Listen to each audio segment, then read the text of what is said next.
Et si le véritable séisme n'avait pas lieu à Bamako, mais à Paris? Imaginez un instant, lorsque les rues grondent à Bamako, Ouagadougou ou Conakry, ce n'est pas seulement l'Afrique qui tremble. C'est l'angoisse qui secoue Paris, Bruxelles, Washington. Là où l'on croyait l'Afrique éternellement soumise, l'onde de choc percute désormais les certitudes des vieilles puissances. Ce sont leurs fondations qui vacillent, leurs récits qui craquent, bien plus que les espoirs des peuples africains qui vacillent. L'Afrique qu'on croyait silencieuse devient l'épicentre d'un séisme qui frappe le cœur des vieilles métropoles. Prenons du recul. 10 coups d'État en 5 ans, égrenés sur tout un continent. Ce n'est pas le fruit du hasard, ni la simple folie d'officiers avides de pouvoir ou de fortune. C'est la répétition d'un cri, trop longtemps étouffé. Les Africains en ont assez d'un système qui les rabaisse, d'une dépendance qui leur vole l'avenir, d'un ordre mondial qui leur refuse la maîtrise de leur propre destin. Ce refus, c'est le fil conducteur de toute cette décennie. Regardons l'histoire de plus près. Ce que l'Occident nomme chaos n'est, pour nombre d'Africains, qu'une étape de justice, d'espoir et surtout de reconquête. Ce sont des peuples qui, enfin, prennent la parole, qui refusent de se voir imposer des dirigeants, des lois, des conditions de vie pensées loin de chez eux. On l'a vu il y a 2 ans à Bamako, lorsque des milliers de Maliens se sont rassemblés pour réclamer le départ de la force Barkhane. On l'a vu à Ouagadougou, où la population a manifesté contre les bases françaises, exigeant une souveraineté véritable sur leur territoire. Derrière chaque arrestation, chaque déclaration à la télévision, c'est la question brûlante de la souveraineté qui éclate. Qui a vraiment le droit de choisir la voie de l'Afrique? Qui décide de ses ressources, de ses alliances, de son avenir, les peuples ou les intérêts venus d'ailleurs? Ce qui se joue n'est pas la simple stabilité d'un pays, mais le futur d'un continent entier. Fermer les yeux sur cette réalité, c'est passer à côté du véritable renversement de notre époque et se laisser piéger par des récits façonnés par ceux qui refusent de perdre leur emprise. Pour comprendre pourquoi tout vacille aujourd'hui, il faut regarder sous la surface, là où les fractures les plus anciennes remuent l'Afrique depuis des décennies. Revenons ensemble à l'origine du séisme, à ces failles invisibles qui, lentement, ont fragilisé les fondations politiques, économiques et sociales du continent.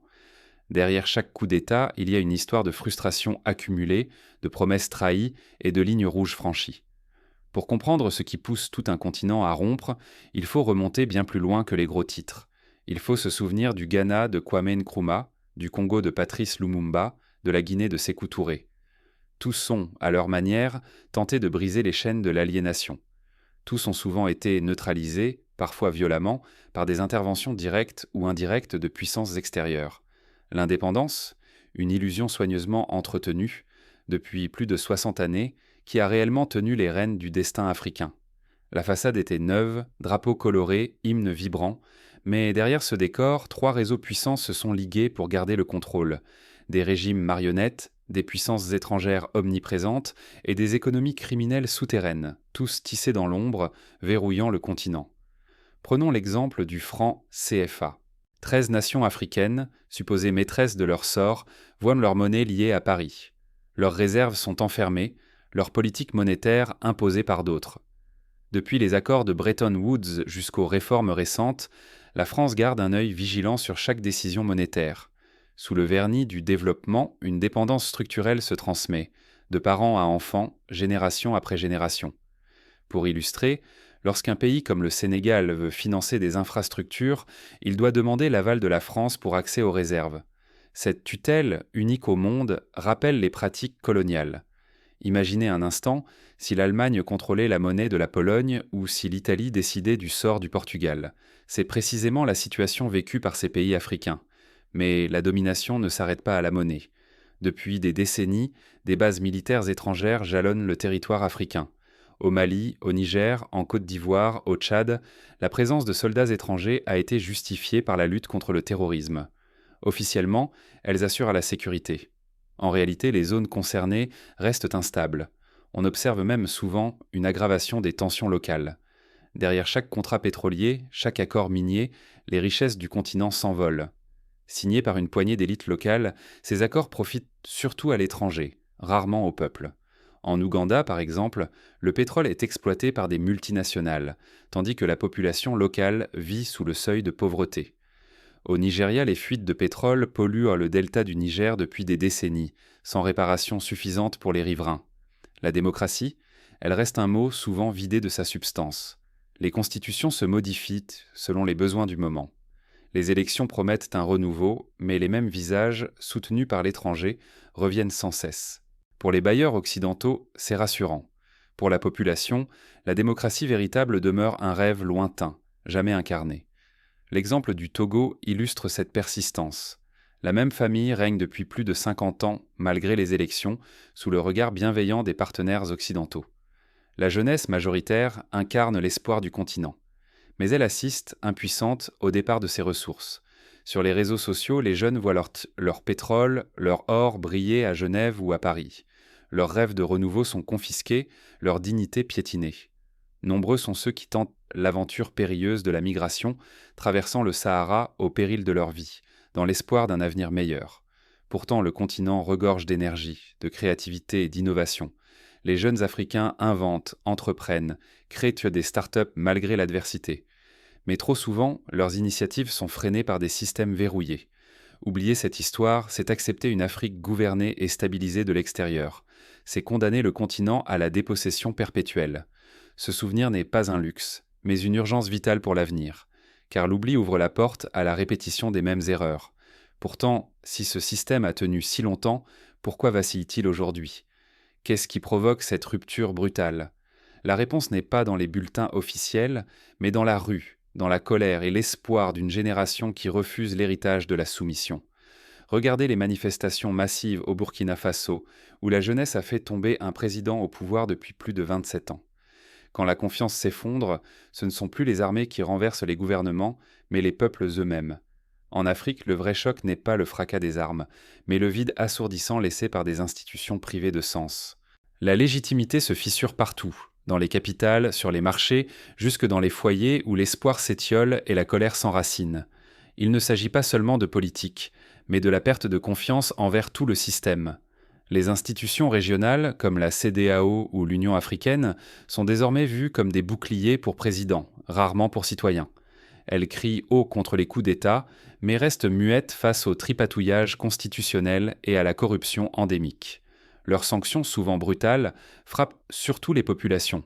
Coupures d'électricité, flambée des prix, frontières hermétiquement closes. Pendant ce temps, les élites dorment à l'abri derrière leurs murs. L'exemple du Mali, sanctionné par la CEDEAO après le coup d'État, a montré que ce sont les citoyens qui souffrent, bien plus que les dirigeants. Ce sentiment d'abandon s'aggrave à cause du rôle trouble de ces élites, devenues de simples courroies de transmission pour des intérêts étrangers. Elles négocient l'exportation de l'or, du pétrole, du coton, mais jamais l'accès à l'eau potable ou à l'éducation pour leurs propres enfants. La confiance ne s'est pas seulement érodée envers les gouvernements, mais envers la démocratie elle-même, perçue comme une façade imposée de l'extérieur. Les scandales de corruption qui éclaboussent régulièrement les hautes sphères du pouvoir, comme l'affaire Petrobras au Mozambique ou les détournements de fonds au Cameroun, n'ont fait qu'alimenter cette défiance. La légitimité démocratique, nationale et internationale, s'est effondrée sous le poids de décennies de promesses trahies et de complicités opaques. Les dirigeants qui prétendent incarner la volonté populaire apparaissent désormais comme les gardiens d'un système réservé à une minorité. Dans ce climat, la jeunesse, qui représente la majorité écrasante du continent, ne se mobilise plus pour des idéaux abstraits, mais portée par l'humiliation et l'urgence. Elle exige des réponses concrètes. Pour beaucoup de jeunes Africains, le véritable enjeu n'est plus de choisir entre dictature et démocratie, mais de revendiquer une dignité concrète, ici, tout de suite. Ils voient en partir les ressources de leur sol, tandis que leurs familles peinent à survivre. Leur révolte n'a rien d'intellectuel. Elle est viscérale, née de la honte de voir leur avenir pillé et de la rage de n'être jamais entendus. C'est ce qui explique la radicalité de certaines mobilisations, le refus de compromis qui paraissent encore trop tièdes. Accepter un ordre sans légitimité, c'est accepter l'éternel retour du cycle humiliation, corruption, révolte. Tant que les institutions protégeront les puissants et puniront les faibles, la paix ne sera qu'un mirage. La fracture dépasse désormais la politique. Elle est morale, sociale, générationnelle. Elle touche toutes les strates de la société, des villes aux campagnes, des diplômés aux laissés-pour-compte. Mais ce divorce entre peuple et institution ne surgit pas de nulle part. Il s'inscrit dans une secousse mondiale où l'ordre hérité vacille et où de nouveaux équilibres se dessinent dans la douleur. Regardez ailleurs. Les mouvements sociaux au Chili, au Liban, en France avec les Gilets jaunes ou encore aux États-Unis avec Black Lives Matter traduisent eux aussi une remise en cause profonde de la légitimité des institutions. Le phénomène africain n'est donc pas isolé. Ce mouvement n'est pas isolé. Il s'enracine dans une remise en cause globale des rapports de force. L'Afrique n'est qu'à l'avant-garde d'un basculement qui touche désormais tout le monde.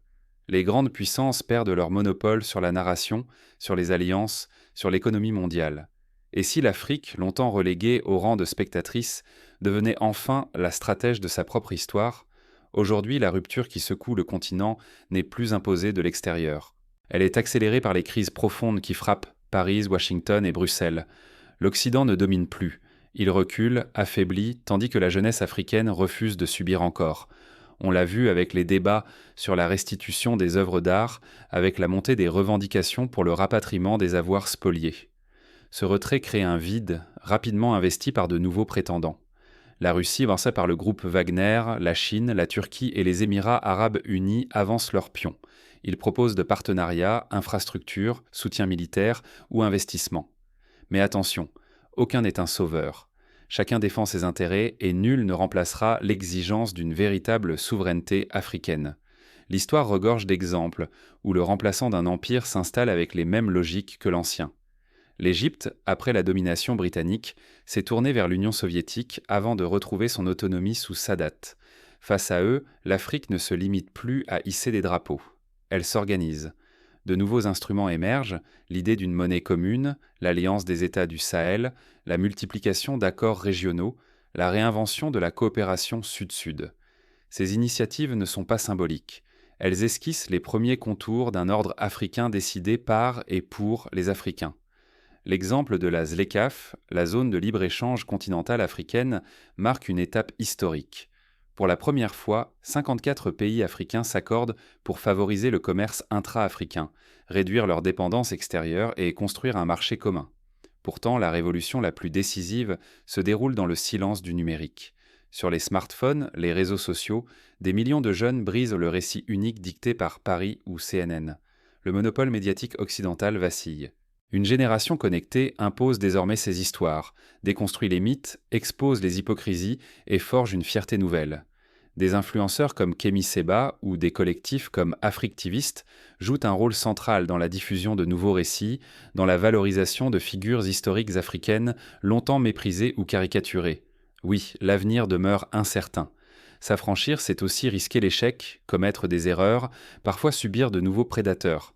Mais pour la première fois, ces risques sont assumés au nom de choix africains.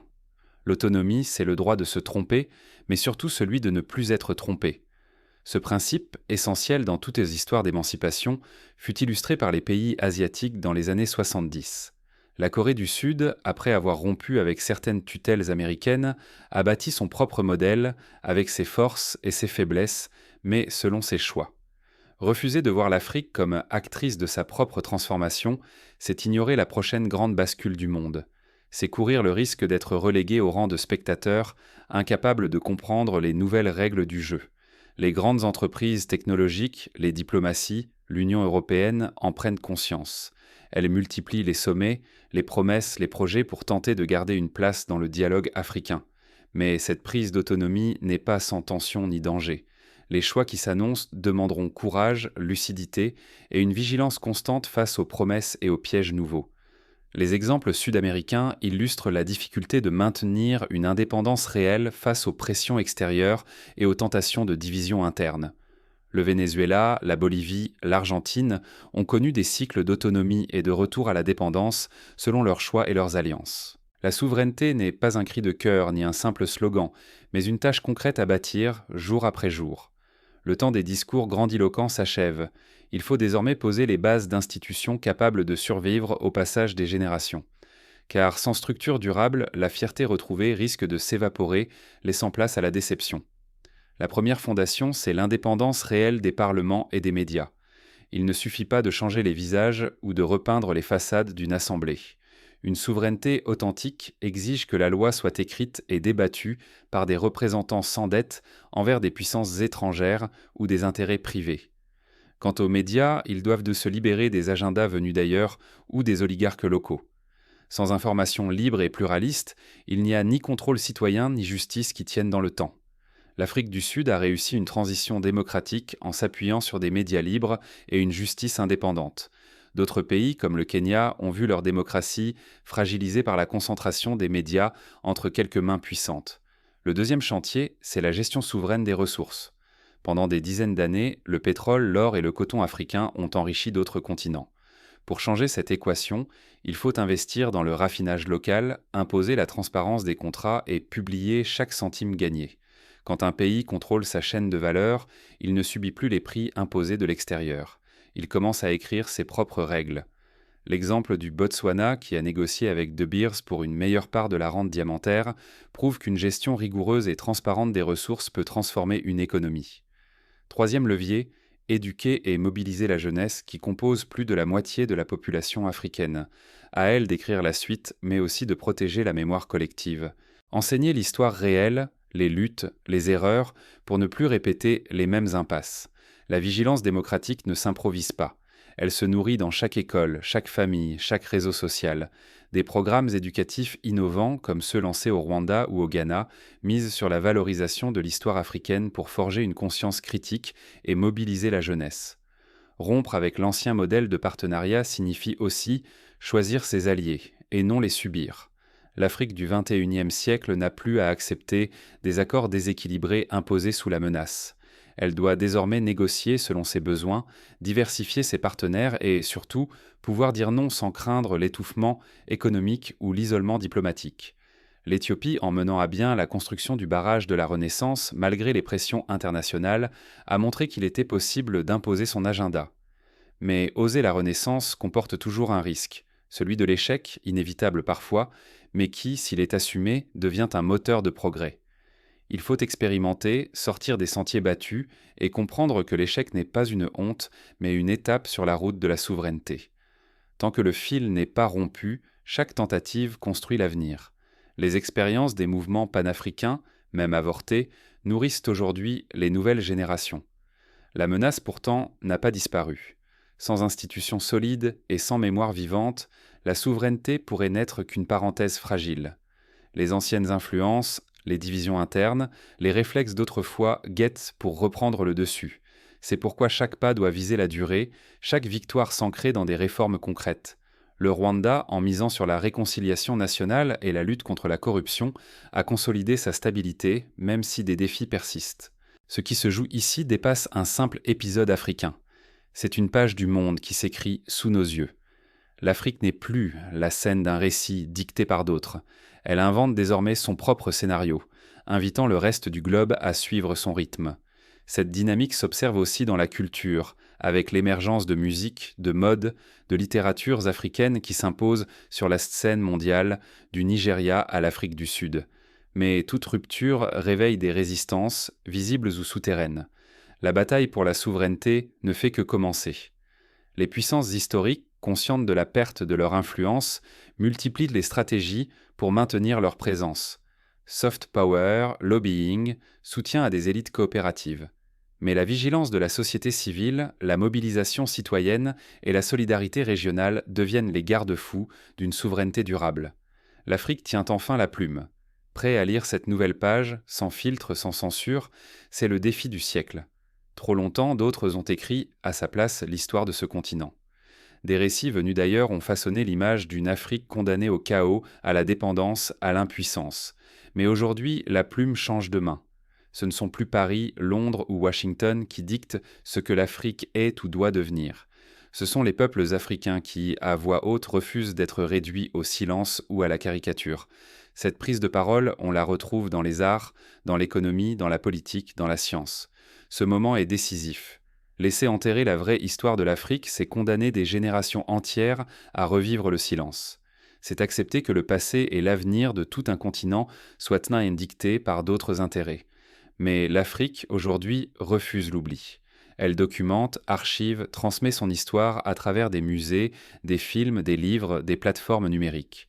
Accepter ces anciens récits, c'est laisser la richesse, la dignité et la souveraineté s'évaporer, au profit de mots écrits sans ou contre les Africains. C'est aussi entretenir le fatalisme. l'idée que rien ne peut changer, que l'Afrique est vouée à subir. Pourtant, partout, des initiatives locales prouvent le contraire. Agriculture moderne au Bénin, énergies renouvelables au Maroc, innovation en fintech au Kenya. La renaissance africaine ne sera pas imposée par décret. Elle sera l'œuvre collective de femmes et d'hommes décidés à briser les chaînes mentales, à questionner ce qu'on leur a enseigné, à réclamer la paternité de leur propre récit.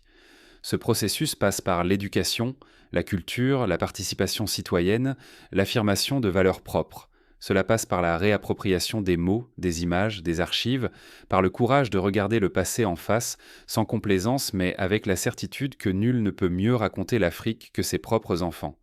Les initiatives de numérisation des archives, comme au Sénégal, ou la création d'universités panafricaines, alimentent ce renouveau. Ceux qui veulent maintenir l'Afrique dans le silence le font par peur. Peur de perdre le contrôle, peur que jaillissent des vérités longtemps étouffées.